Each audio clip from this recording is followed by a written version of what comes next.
Hello and welcome to another IELTS writing video.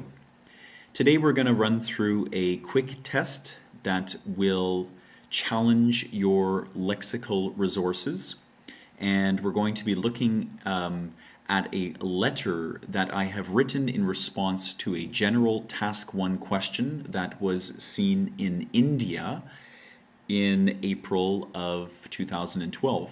If you find this video helpful, I encourage you to visit my blog at IELTS.com.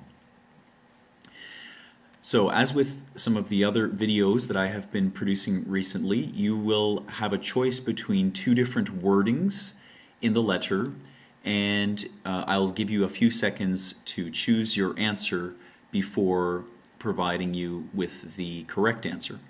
Please post the number of questions that you get correct out of 6 in the comments section of this video. So, the question reads, write a letter to a friend about an item you borrowed last week that accidentally got damaged. In your letter, state what the item is, describe how the item was damaged, and explain how you will rectify the problem. Okay, the letter is very straightforward.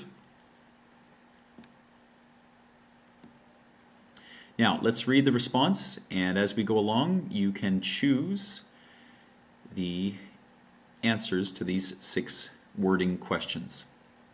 Dear Alan, thank you for generously lending me your snowblower last week. Actually, I'm not sure. Maybe snowblower is new to some people. In many northern countries, this is a pretty common machine. It's a machine that can clear snow from your driveway. It's something that's very common in Canada. For lending me your snowblower last week, I was able to clear my entire driveway in a fraction of the time it takes using a shovel. Unfortunately, however, I have some bad news to share with you. Or, unfortunately, however, I have some horrific news to share with you. So I'll give you a second to read that and to choose your answer.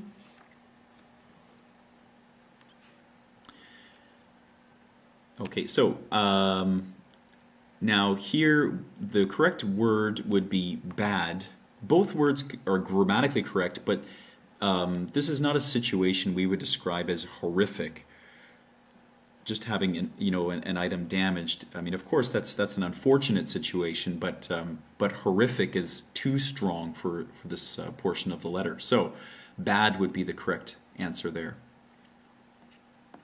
So unfortunately, however, I have some bad news to share with you. While I was finishing up my driveway, the motor on the snowblower creased and I couldn't revive it no matter what I tried. Or, while I was finishing up my driveway, the motor on the snowblower seized and I couldn't enliven it no matter what I tried. Now these two answers, it could be any combination of these two answers.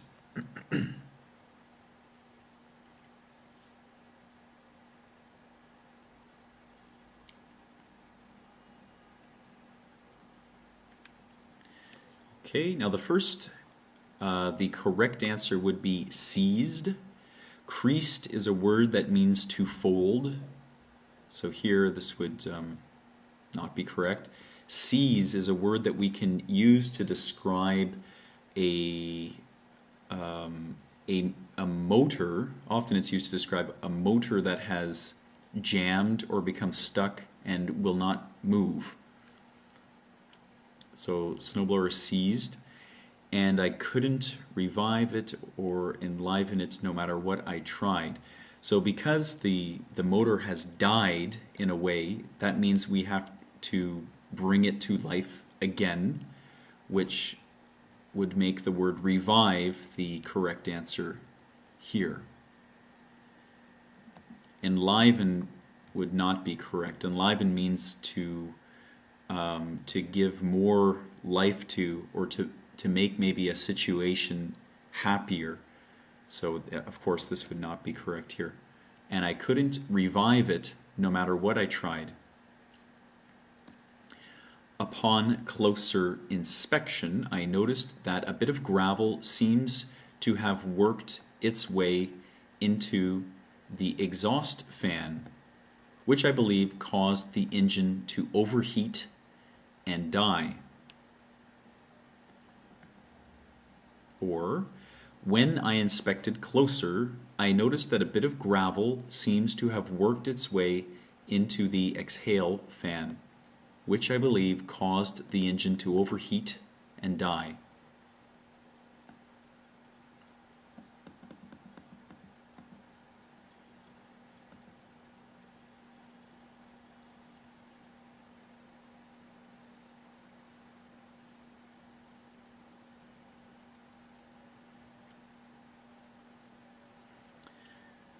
Okay, so the answer to the first one would be the first phrase. This is a common grouping of words in English to say upon closer inspection. So upon closer inspection, I noticed that a bit of gravel seems to have worked its way into the, and here the correct answer would be exhaust. When we're talking about a motor or an engine, that the fan that helps to release the heat from an engine is called an exhaust fan.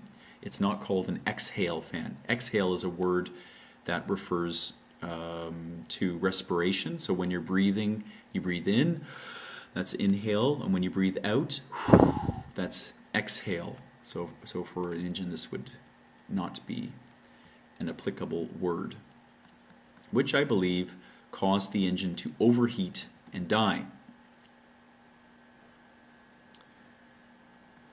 I feel terrible about this and am planning to take the snowblower to the local repair shop to have it properly looked at. I will bear all expenses, of course, and should be able to return it to you as good as new sometime next week. Or, I will bear all expenses, of course, and should be able to return it to you as good as new sometime next week.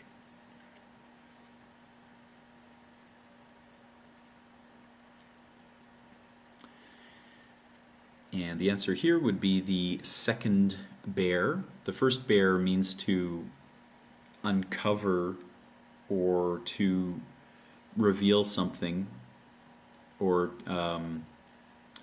for something to not be clothed, perhaps. So that would not be the right answer. This bear means to take on a responsibility. So you could say she bore the responsibility of raising the child. Past tense is bore. And then a synonym is shoulder. Sometimes people use shoulder as a verb. So it's another word that you could use, which means bear. So bear just means to take on a burden.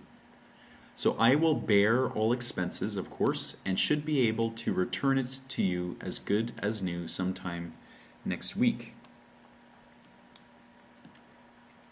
Please accept my apology for any inconvenience this situation has caused you.